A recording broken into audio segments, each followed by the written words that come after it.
Most automations don't fail because of bad code. They fail because of one design decision nobody tells you about. There are two ways to connect services in a workflow. One gives you total control but creates a single point that can bring everything crashing down.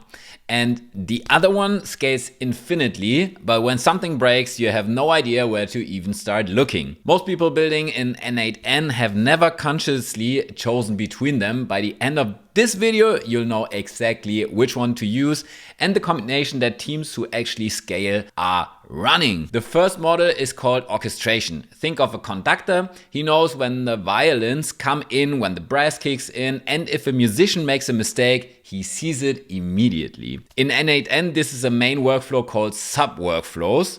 Fraud check runs first, then account creation, then the welcome email. Every step is visible, every error is caught in one place, every retry lives in one place. That sounds perfect, right? But the problem is this: the conductor is also your bottleneck. If he goes down, the entire orchestra stops. One central controller, one point of failure. The second model is called choreography. No conductor, every service just listens for events and reacts on its own. Concrete example in n8n is this: a user buys something. Workflow A fires a message to RabbitMQ, workflow B picks it up and creates the account. Workflow C picks up a different message and sends the welcome mail. These three workflows don't even know each other exist. The upside? One crashes, the others keep running, scales without limits. Team deploy independently without touching each other's work. The downside is what people massively underestimate. When something breaks, you're piecing together event logs from 5 different systems just to figure out what happens, and debugging becomes pure detective work. So here's something you should remember. Systems that really scale use both at the same time. Inside one domain, your checkout flow, for example, use orchestration. Fraud check, payment, confirmation email, strict sequence, full visibility, full controlled. If the payment fails, the orchestrator knows exactly where it stopped and rolls back automatically. Between domains, between your shop, your CRM and your shipping system, use choreography.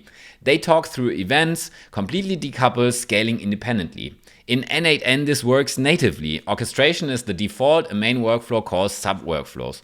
For choreography, build separate workflows with a RabbitMQ or Kafka trigger. No shared state, no direct connection, no dependency. My honest take, and a lot of people probably won't like this, most people starting with n8n are massively over-engineering this. You don't need choreography when you have 10 workflows. Start with orchestration. Full visibility, simply debugging everything in one place. Choreography solves a problem you only get when you're genuinely scaling, when teams need to ship independently, when throughput becomes the actual bottleneck.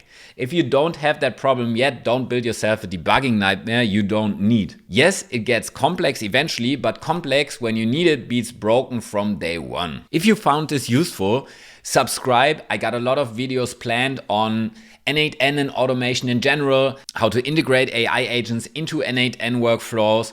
And all of that being said, thank you so much for watching and see you again in the next video.